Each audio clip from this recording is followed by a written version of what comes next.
My son's fiancé contacted me. We've decided not to invite you to our wedding. Send us a transfer of 7,500 euros if you ever want to meet your little girl. I just smiled. On the day of the ceremony, I burst in and posted a video. The truth about the baby made her scream with rage. I'm delighted to have you here. Follow my story to the end and write in the comments which city you're watching from. That way I can see the impact of my story. My name is Sylvie, I'm 62 years old and I never would have believed that my own son would break my heart in the most cruel way possible. But the real tormentor wasn't him. It was her. Amélie. It was a Tuesday evening. The phone rang. I was preparing dinner like every day at this time, when Mark's name appeared on the screen. My heart filled with joy as it did with every call from my son. It had been 3 weeks since our last conversation and I missed him terribly. Hello, my darling, I replied with a smile he couldn't guess. But the voice on the other end of the line wasn't Mark's. It was that sweet, poisonous voice I had come to know all too well these past 2 years. Hello Sylvie, it's Amélie. My blood ran cold. Why was she using Mark's phone? Where was my son? Amélie, I managed to say, trying to remain calm. Is Mark there? He's busy, she replied with that coldness that had become so familiar to me. But I have an important announcement to make. I waited, feeling my stomach clench. In the 2 years I'd been together with my son, Amélie had never called me directly. There was always something about her, about the way she looked at me when we were in the same room that made me feel uncomfortable, as if I were an intruder in my own child's life. Mark and we've made a decision about the wedding, she continued, and I could hear the satisfaction in her voice. We've decided we don't want you here. The words hit me like a punch in the gut. For a moment, I thought I'd misheard. Excuse me? I whispered, gripping the kitchen counter. We don't want you to come to our wedding, Sylvie. We've discussed it at length and we think it'll be better for everyone if you're not here. But I'm his mother, I managed to say. My voice sounded strange, as if it were coming from far away. And that's why we hope you'll understand. If you really love Mark, you'll want his special day to be perfect. No drama, no tension. Drama, tension. I've never caused any. Oh yes, Sylvie, you always have a say. Always an opinion on our choices. Mark has had enough of this. I felt like the floor was slipping away from under my feet. Did Mark really say that? My son, the child I had raised alone after his father abandoned us when he was a year old, did he really think I was a problem in his life? I want to talk to Mark and I managed to say. Mark agrees with me, Sylvie. Actually, it was his idea. A lie. It had to be a lie. Mark would never do that to me. But a little voice in my head reminded me of all the times. That last month when I had tried to call him without answering, all the times I had suggested we meet up and he had made an excuse, all the times Amélie had answered for him, saying he was busy. However, Amélie continued, and I felt her voice take on an even more calculating tone. There's a way to fix this. What do you mean? Well, as you know, I am pregnant. Your future little girl will need a lot of things. If the well-being of your family is important to you really, you could show your support in a more practical way. That's the real reason for her call. How much did I ask, knowing I wouldn't like the answer? Euro would be a good start as a wedding present. And for the baby, if you send us that money, maybe we could reconsider your presence at the ceremony. 7,500 euros, my life savings. The money I had saved up by working double shifts as a nurse while tugging at the money I had set aside for my retirement for medical emergencies to have some security in my old age. I don't have that amount available, I lied. Because the truth was, I did. But something deep inside me was screaming not to give it to that woman. What a pity, Sylvie. I guess your little girl doesn't mean as much to you as I thought. Can I please speak to Mark? I've already told you he's busy and I've already told you what his position is. You have until Friday to make up your mind. Money or you'll never see your little girl. And she hung up. I stood there in my kitchen, holding the phone as tears began to roll down my cheeks. The silence in the house felt suffocating. For 2 years, I had watched Amelie gradually push Mark away from me. It had started subtly. Little remarks about how overprotective or intrusive I was. Suggestions that Mark needed space to grow as he gradually became more and more terrified by the visits. The calls had become less frequent. And now I remembered the day I met Amelie. Mark had brought her home for Christmas dinner 2 years ago. She was beautiful, I couldn't deny it. Tall, blonde, with a perfect smile and a way of speaking as sweet as honey. But there was something in her eyes, something cold and calculating that had immediately drawn me to her. Alert. During dinner, I had noticed how she dominated the conversation, how she interrupted Mark when he tried to talk to me, how she looked at me with a smile that didn't reach her eyes when I told anecdotes about Mark's childhood. After that visit, things had changed. Mark, who used to call me at least 3 times a week, started calling only once, then once every 2 weeks, and in the last few months, almost not at all. I sat down in my favorite chair, the one where I had rocked Mark as a baby, where I had read him stories, where we had watched movies together as teenagers. And I cried. I cried for my son who had become a stranger. I cried for the little girl I might never know.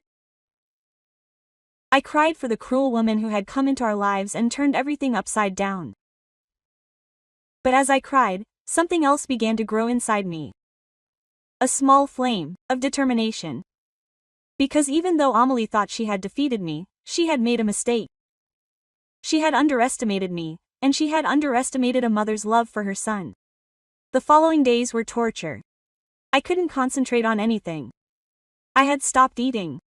I barely slept. The only person I had told about the call was my sister, Claire.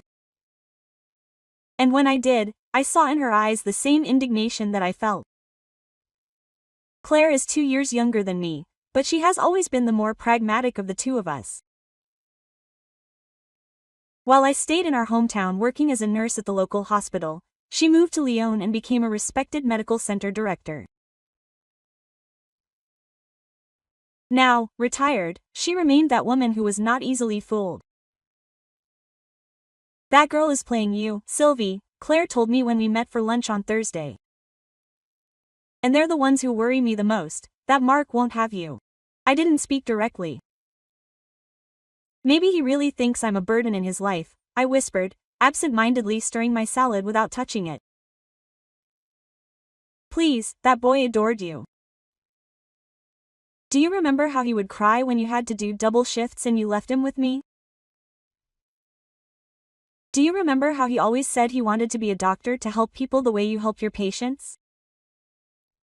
It was true. Mark had been the center of my world since he was born.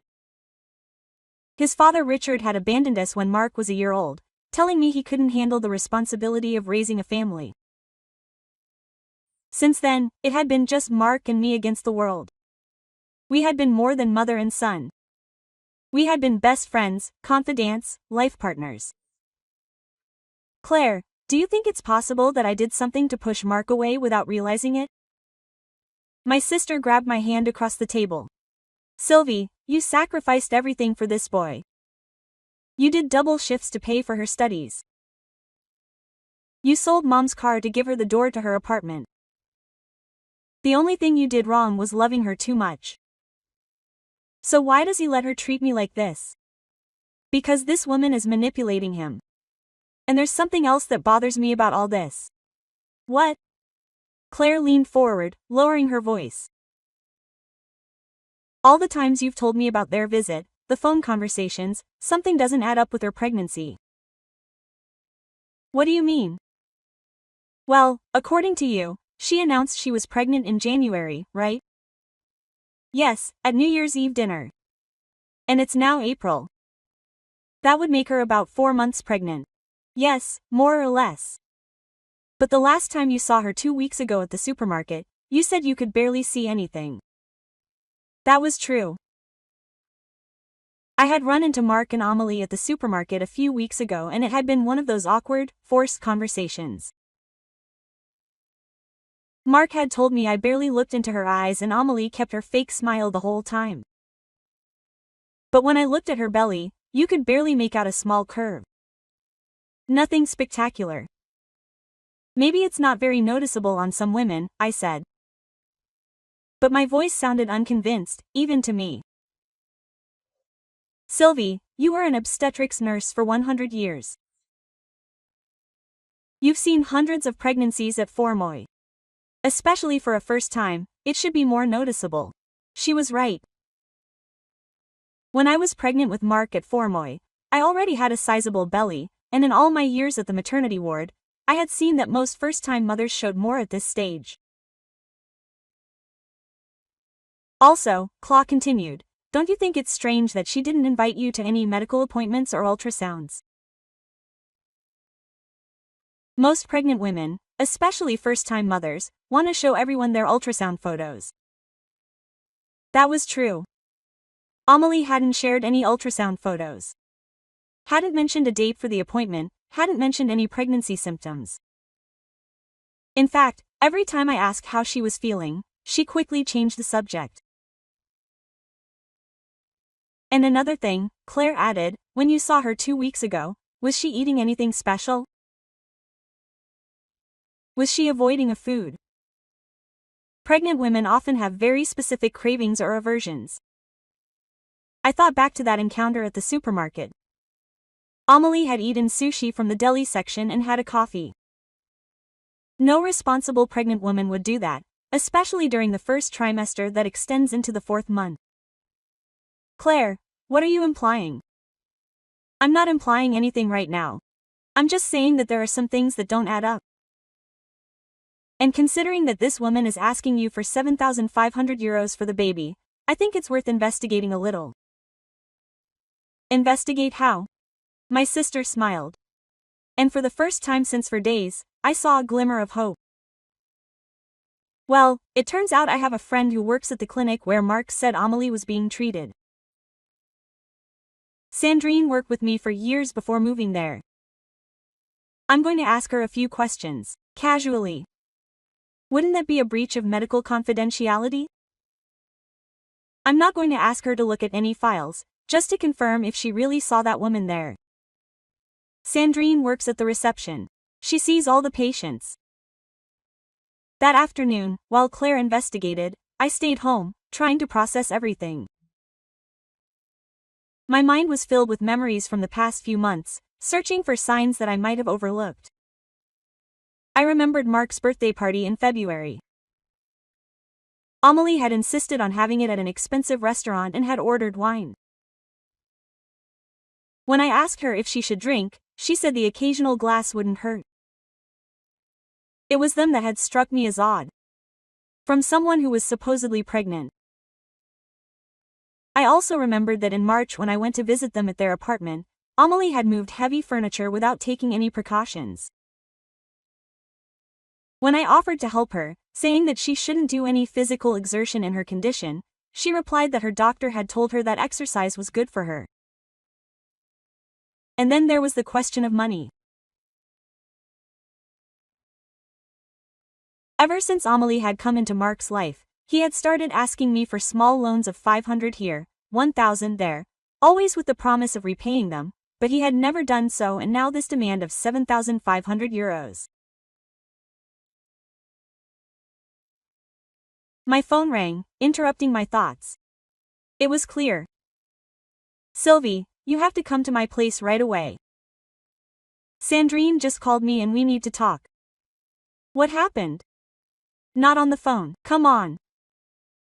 As I drove to Claire's house, I felt like of being on an emotional roller coaster. Part of me hoped for good news, that maybe there was a simple explanation for all my doubts. But another part of me, the one that had developed good instincts after years of managing patients and their families, told me that I was about to discover something that would change everything. I arrived at Claire's with my heart beating so hard I could hear it in my ears. My sister opened the door for me before I even rang the bell, as if she had been waiting by the window. Come in quickly, she said, taking me by the arm and leading me into the living room. Claire seemed agitated in a way I had rarely seen. Even as a child, when we were getting into mischief, she always remained calm. But now, my hand was shaking as I poured a glass of water. What did Sandrine tell you? I asked, although Claire's expression already told me that the news wouldn't be good. Sylvie, sit down before I tell you this. I sat down on the couch, clutching the glass of water like a lifeline. Sandrine said that Amélie was welcome at the clinic, but not for pregnancy appointments. So why? For general gynecology consultations. And here's the worst part. Sandrine discreetly checked the appointment system and according to the records, Amélie's last appointment was 3 weeks ago. It was for a routine checkup and her medical notes make no mention of pregnancy. I felt like someone was throwing an ice bucket at me. But that couldn't be. She announced the pregnancy in January. Sylvie, there's more. Sandrine told me that if a patient was pregnant, especially during her monthly period, she would have regular scheduled appointments, blood tests, ultrasounds. The system would show an active obstetrical record. Amélie has none of that. My hands started shaking so badly I had to put the glass down on the coffee table. You're saying she's not pregnant? That's exactly what I'm saying. And Sandrine told me something else that gave me goosebumps. Claire sat down next to me, taking my hands in hers. What's that? Sandrine remembers seeing Amélie in January, just after New Year's, but she wasn't alone. Was she with Mark? No, she was with another man, a tall, dark-haired, well-dressed man. Sandrine saw them kissing in the parking lot before they went into the clinic. My world rocked. If Amélie had been with another man in January and had announced her pregnancy at New Year's dinner, the dates didn't match up at all. Claire, are you sure about that? Sandrine has a very good memory. Faces. She said she remembered it clearly because she found it strange that Mark's fiancée was with someone else. I got up from the couch. I needed to walk, to move, to do something with all this nervous energy building up inside me. But then, what does it all mean? Why would she lie about being pregnant? Think, Sylvie. What has happened since she announced the pregnancy? I started to remember. After the announcement in January, Mark had started working overtime. He had mentioned that he had to save for the baby. He had started asking me for loans more frequently and Amélie had started talking about marriage, financial needs, future expenses. She used the alleged pregnancy to manipulate Mark financially, I whispered, feeling the realization hit me like a wave. And not just Mark, she's asking you for 7,500 euros. You too. How much do you think that she asked other family members? I hadn't thought of that.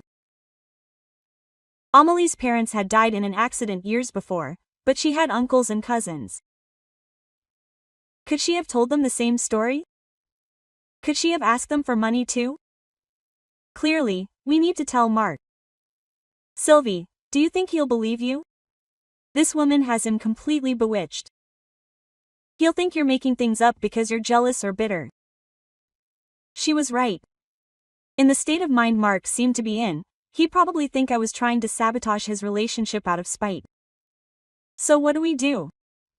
Claire remained pensive for a moment, then she looked at me with that determined expression I knew so well. We need more proof. Proof he can't deny. What kind of proof? Sandrine told me something else. This man she saw Amelie with in January, she believes she has seen him at the clinic on other occasions. She says he seems to be a regular patient of Dr. Martinez, who is a fertility specialist. My mind started putting the pieces together. You think this man? I think this man could be the real father of the baby if there really is a baby. But you just said she is not pregnant based on what Sandrine was able to see in the system at the clinic where she is supposed to be followed. But if she is followed elsewhere and the baby is not a designer, the pieces started spinning. For months, I had felt that something was wrong with Amelie, but I never imagined that it could be something so complex and cruel. Claire, what are we going to do? Sandrine says that Dr. Martinez consults on Wednesday afternoons and coincidentally, next Wednesday is when Sandrine is doing double shifts at the reception. If Amelie shows up there, Sandrine will be able to get more details. And if she doesn't come, then we'll have to find another way. But Sylvie, something tells me that this woman is being followed somewhere by someone and there's a lot she's not saying. That night, I couldn't sleep. My mind kept going over everything Claire had told me. Was it possible that Amelie was pregnant by another man and trying to pass the baby off as Mark's? Or was she really not pregnant? And this was all just an elaborate scam? The next day, Friday, was the deadline Amelie had given me to send the 7,500 euros. My phone rang early in the morning. So, have you made your decision, Sylvie? Amelie's voice sounded impatient. I need more time, I managed to say. There's no more time. Mark is very disappointed that you're not supporting his family. He says maybe you really are the selfish person I thought you were. Those words hurt more than I wanted to admit because they sounded like something Mark might say if he truly believed I was refusing to help my future granddaughter. If I don't get the money today, consider yourself officially out of our lives, Amelie continued. There won't be any other opportunities, Sylvie. This is your last chance to do the right thing. Quote. Amelie, can I speak to Mark? Mark doesn't want to talk to you until you prove that you truly support us. And she hung up. I stood there, holding the phone, feeling the tears welling up again. But this time, along with the sadness, there was something else. Anger, a cold, determined anger towards this woman who had come into our lives and destroyed everything. I called Claire immediately. I won't send her the money, I told her. And we're going to find out the truth about this woman, no matter what it takes. Perfect. My sister replied, because Sandrine just called me. Amelie has an appointment with Dr. Martinez on Wednesday, and this time we'll be ready for her. The following week passed like a slow-motion coma. On Wednesday, Claire and Sandrine confirmed our worst suspicions. Amelie had arrived at Dr. Martinez's clinic, but not alone. The same dark-haired man Sandrine had seen in January was with her. And this time, Sandrine was able to overhear part of their conversation in the waiting room. Are you sure this is going to work? The man had heard Amelie ask. Mark is naive. He'll believe everything I tell him, was his reply. Sandrine had also managed to see part of the medical file when it was brought to reception to be filed. Amelie was indeed pregnant, but according to the dates, the baby had been conceived in December. Not in October as she had told Mark.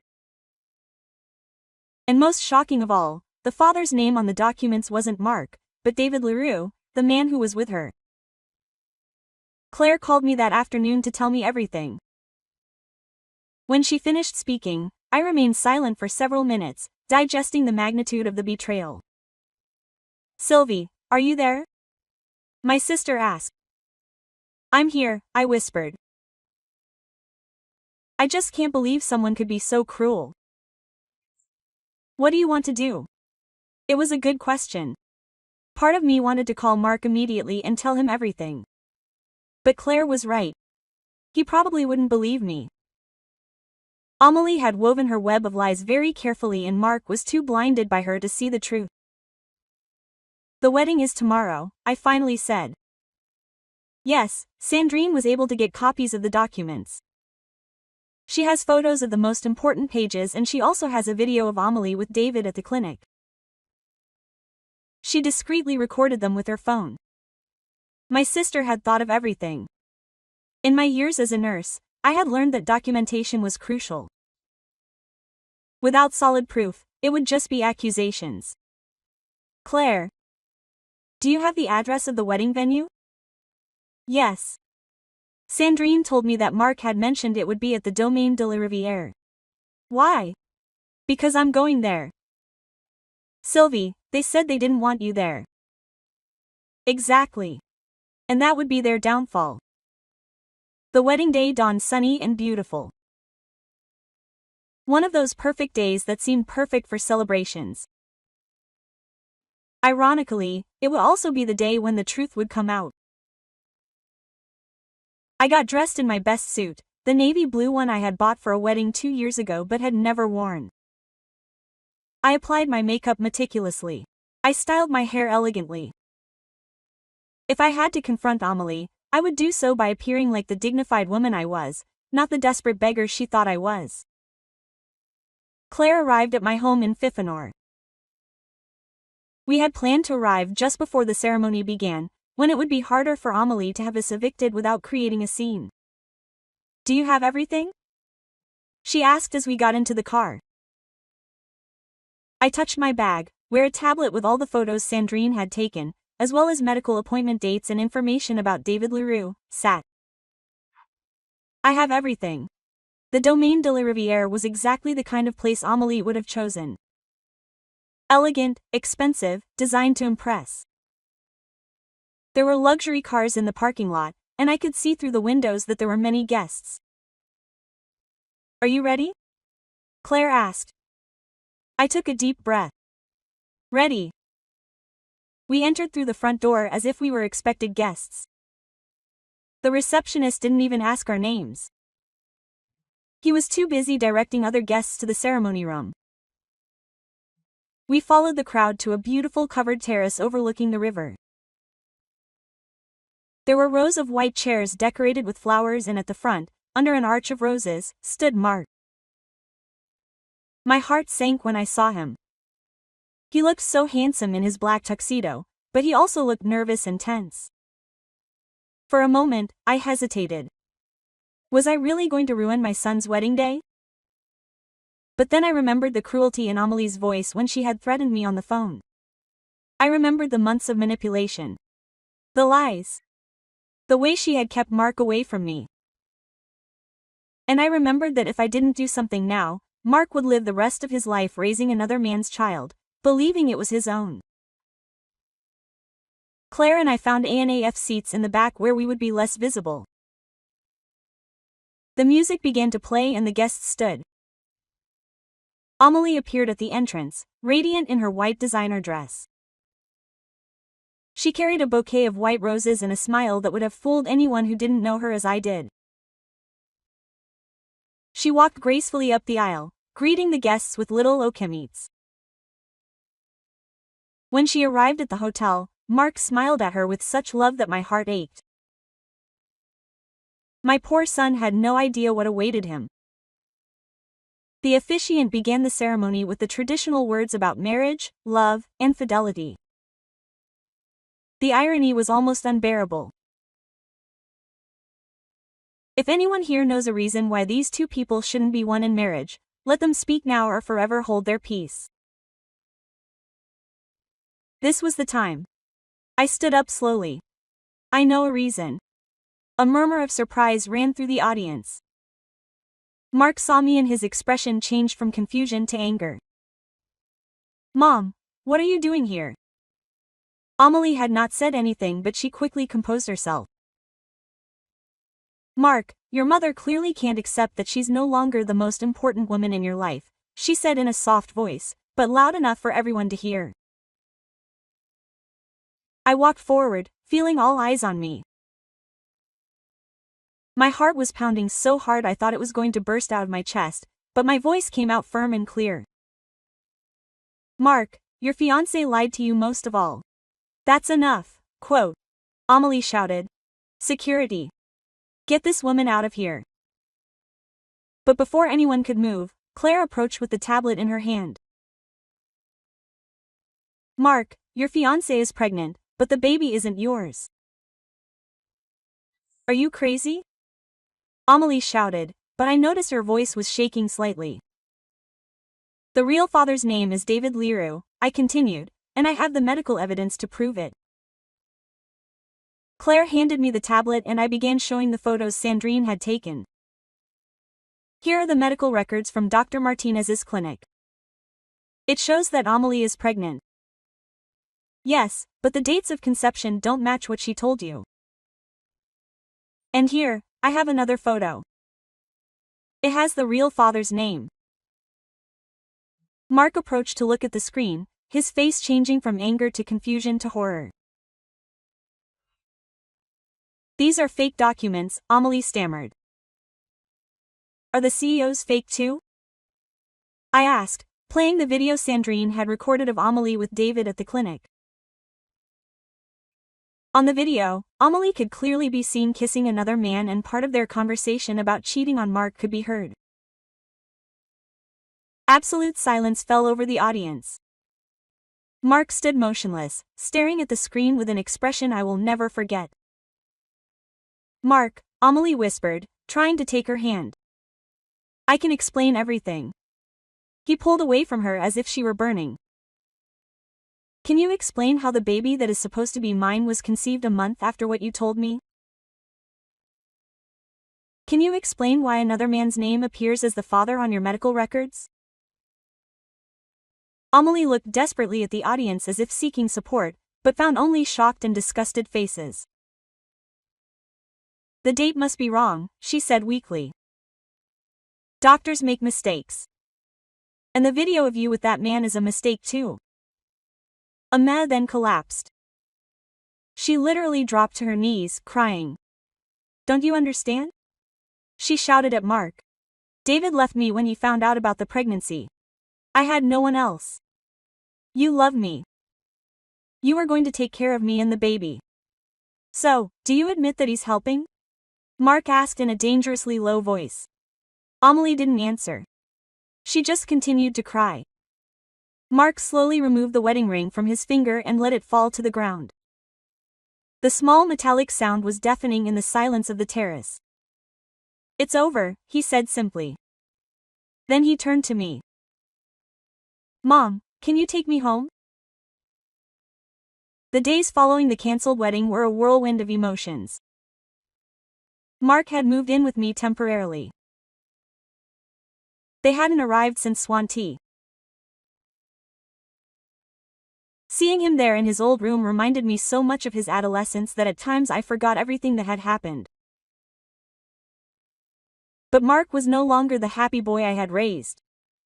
He was broken, betrayed in the most profound way possible. He barely spoke, barely ate. He spent hours sitting on the back terrace looking at the garden where he had played as a child. The Monday after the wedding, I received an unexpected call. It was the mother of one of Mark's work colleagues. Mrs. Moreau, I'm Corinne Vincent. My son Ray works with Mark. Hello Corinne, how are you? I'm fine, but I called because I wanted to thank you. Thank you for what? There was a pause on the other end of the line, for saving my family from that woman. My stomach knotted. What do you mean? Amelie, she had asked Montreuil for money. She also told him that she and Mark were going through financial difficulties with the baby on the way. She asked him for a loan of 700 euros, promising to pay them back after the wedding. I sat down heavily on a chair in the kitchen. Remy gave her the money. Yes, last month. And not just him. She called several of Mark's colleagues, telling them similar stories. Medical problems with the pregnancy, unexpected expenses, always asking for loans that she promised to pay back after the wedding. I felt a wave of nausea. Amelie's manipulation had been much more widespread than I had imagined. How many people do you think she scammed? I don't know exactly. But Remy told me that at least 6 or 7 people at work had prepared money for her in the last few months, some for as much as €1,500. After hanging up, I went to find Mark, who was in his room with his laptop. Mark, I have to ask you something. He looked up and it hurt me to see how tired he looked. What's wrong, Mom? Did you know that Amelie had borrowed money from your coworkers? The confusion on his face told me he had no idea. What? From whom? I told him about Kareen's call and I saw the reality of the situation set in. This can't be, he whispered. I gave her money regularly. Why would she need to borrow from others? How much money were you giving her? Mark ran his hands through his hair. I don't know exactly, maybe around €4 a month. The last 6 months. She was telling me she needed things for the baby, maternity clothes, special medical appointments that weren't covered by insurance. I did a quick mental calculation.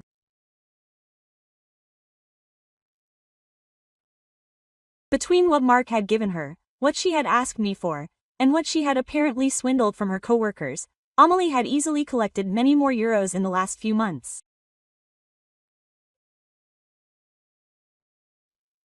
Mark, I think you need to talk to a lawyer. That afternoon, Mark called several of his colleagues. The story was always the same. Amelie had contacted each one separately, swearing them not to tell Mark, because they would feel embarrassed for needing help. She had told them moving stories about medical complications, unexpected expenses, the need to give their families a good start. Remy had lent 700. Anne, the executive assistant, had given 4. George from the accounting department had lent 00. The list went on. Quote, "What's going to happen now?" Mark asked me that evening over dinner. I guess your friends can sue her for fraud if they want. No, I mean, what's going to happen to me? How could I have been so blind? I put my fork down and looked at him. My son, my child, looked so lost. Mark, this woman is an expert manipulator. She seduced you, gained your trust, and used that trust to control you. It wasn't your fault. But I should have seen the signs. I should have listened when you tried to warn me. When I tried to warn you. Come on, Mom, I know you never loved her. That was true, but I also knew that if I had told him my suspicions directly at that moment, he would have thought I was an intrusive, jealous stepmother. Mark, all I wanted was for you to be happy. If you had truly loved her and she had made you happy, I would have learned to live with it. I really, really did. That night, we got another unexpected call. It was Amelie's aunt, a woman named Rose, who lived across the country. Can I speak to Mark? She asked in a shaky voice. Mark picked up the phone and I could hear part of the conversation from the kitchen. Mark, this is Rose, Amelie's aunt. I wanted to call you because I have to apologize. Why are you apologizing? Because I knew something was wrong with my niece. But I didn't say anything. I thought maybe she had changed, that maybe with you it would be different. What do you mean you knew? There was a long pause. Mark, Amelie has done this before. I felt like I'd been punched in the stomach. Mark turned pale. What did she do before? She got pregnant by a married man in Colorado 3 years ago. He had told her he was going to leave his wife for her, but when he found out she was pregnant, he refused. So Amelie started a relationship with another man, a young dentist, and tried to convince him that the baby was his. What happened? The dentist realized that the dates didn't match and demanded a DNA test. When she refused, he ended the relationship. Amelie lost the baby in the 5th month. Mark sat down heavily on a chair and then she moved here 2 years ago. I thought she had learned her lesson, that she had matured. That's why I didn't say anything when I found out she was going to marry you. But when I saw the news about what happened at the wedding, I knew I had to call you. What news?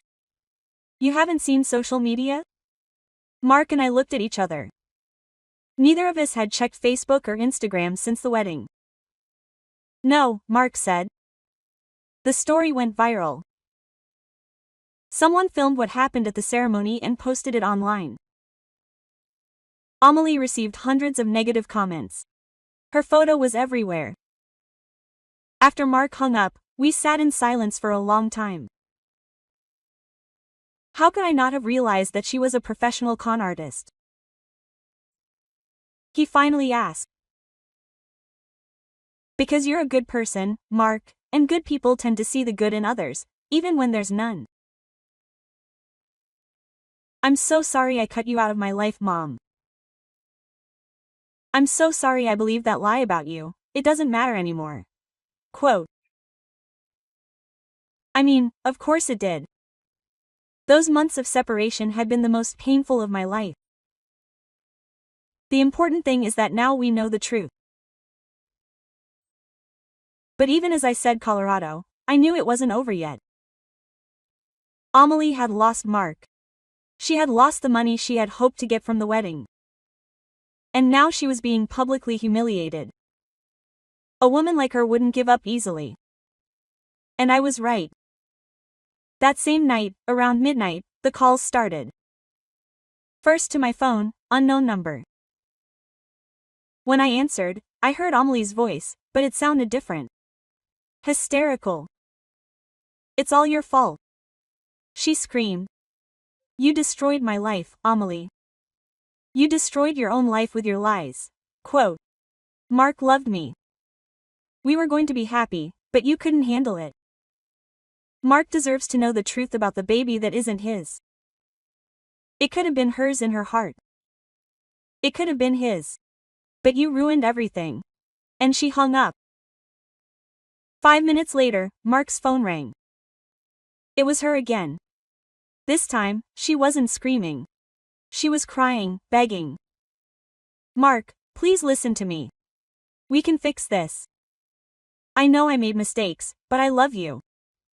I really do. Mark looked at me and I saw something in his eyes that scared me. Doubt. Amelie, he said in a tired voice, I can't talk to you right now. Please, just give me 5 minutes. I can explain everything. There's nothing to explain. You lied about the baby. You lied about the money. You probably lied about everything. I'm going to give everyone back the money. I'll find a way. What about the baby? Mark, even if David was the biological father, you can be the real father. You can raise him, love him, be the man David never was. Mark closed his eyes. Amelie, please stop. I'm pregnant and alone. I have no one else. You should have thought of that before you lied to me for months. And he hung up. But the calls didn't stop. They continued all night. Amelie called every half hour, alternating between desperate pleas, veiled threats, and hysterics. Finally, we had to disconnect both our phones. The next day, Mark made the decision to change his phone number and get a restraining order against Amelie. Do you think this will work? I asked him. I don't know, Mom, but I have to try. This woman is obsessed, and I'm afraid of what she might do. Little did I know how prophetic that comment was. 6 months after the wedding that never happened, my life had found a peace I hadn't felt in years. Mark was still living with me, but by choice, not desperation. We had rebuilt our relationship in a more mature and honest way than ever. Mornings had become something special. Mark had made a habit of waking up early to make coffee for both of us, and we would sit on the patio watching the sunrise and planning our days. It was a little ritual that constantly reminded me how lucky I was to have my son back. "Have you heard from her again?" he asked me one October morning, stirring the sugar in his coffee. I didn't have to ask who he was talking about. In the first few months after the wedding, Amelie had been a constant but non-physical presence in our lives. The calls had continued until we changed our numbers. Then came motto, letters, texts from unknown numbers, and even occasional appearances near Mark's work or my house. "Claire told me she had moved," I replied. Apparently she had moved back to Colorado. Mark nodded, but I noticed his shoulders relax slightly. Even after all this time, the mention of Amelie still made him tense. And the baby, from what I could tell, she gave birth to a girl in August. David apparently took responsibility for it. Claire told me that a friend of his in Colorado had seen Amelie with him at the hospital. It seemed he had finally accepted his paternity. Mark was silent for a moment, and I knew what he was thinking. For months after discovering the truth, he had struggled with mixed feelings about the baby. He knew rationally that it wasn't his, but he had emotionally prepared himself for months to become a father. "Sometimes you think, Moa, what would it have been like?" he asked me if the baby had really been yours.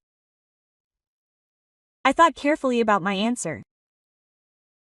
It was a conversation we had had many times in different forms, and I knew how important it was to be honest but gentle.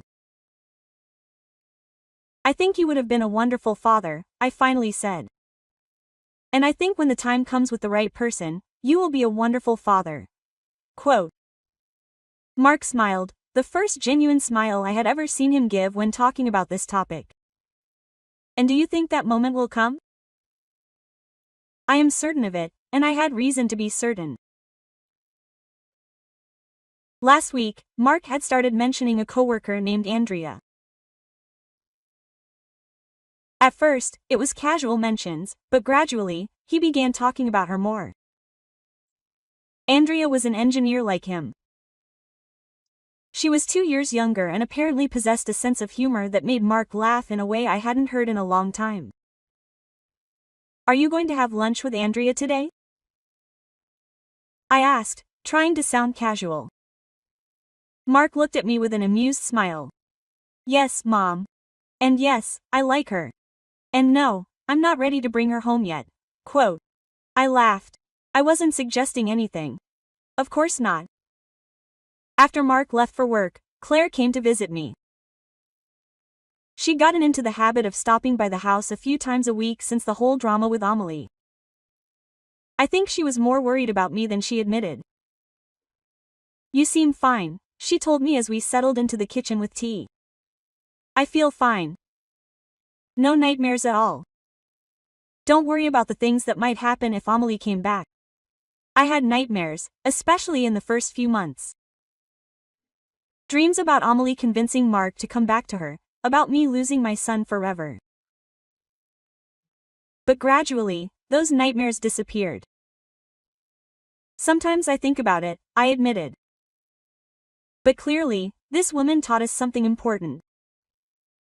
What? The truth always comes out in the end. Maybe not right away, maybe not the way we expect. But it always comes out in the end. Claire nodded thoughtfully. "You know, they're the ones who impress me the most about all this." "What?" "The way you handled everything. You never tried to get back at her. You never tried to humiliate her more than necessary. You just exposed the truth and let the consequences take their natural course." I'd thought about that a lot too. When I found out about Amelie's lies, part of me wanted to hurt her the way she'd hurt me. I wanted to yell at her, insult her, make her suffer, but I decided it wasn't worth it. The truth was powerful enough on its own. Have you heard from Mark's colleagues? Quote. Ask the people who lost money. Most decided not to press charges. They said the money wasn't enough to ruin them and that the public humiliation Amelie had suffered was punishment enough. And Remy, the one who lost 700, pressed charges against her. But from what I heard, Amelie paid him back the money before she moved out. Apparently, David helped him pay off some of his debts. That afternoon, Mark came home with a special smile. The smile he wore when he had news that he knew I wasn't going to be happy about. What happened? I asked him. I had lunch with Andrea today. I know, you told me, this morning. Yes, but I didn't tell you that I asked her out this weekend for a real date. I felt a surge of joy. And what did she say? She said yes, Mark. I'm so happy. And Mom? Yes. I told her the whole story about Amelie, about the wedding, especially. I wanted her to know the truth from the start. How did she react? She said she respected my honesty and that any woman who would try to keep a man away from his mother wasn't worth it. That night, as I made dinner, I reflected on everything that had happened in the past year. It had started with that devastating phone call when Amelie told me I wasn't welcome in my son's life. I had gone through months of pain, investigations, horrible discoveries, and finally the confrontation about the wedding. But now, listening to Mark laughing in the living room while he spoke on the phone with Andrea, I realized that it had all been worth it. Not only had I found my son, but our relationship was stronger than ever. Never. And for the first time in a long time, Mark seemed genuinely happy. 3 months later, in January, Mark took Andrea out to dinner for the first time. She was exactly as I had imagined her to be.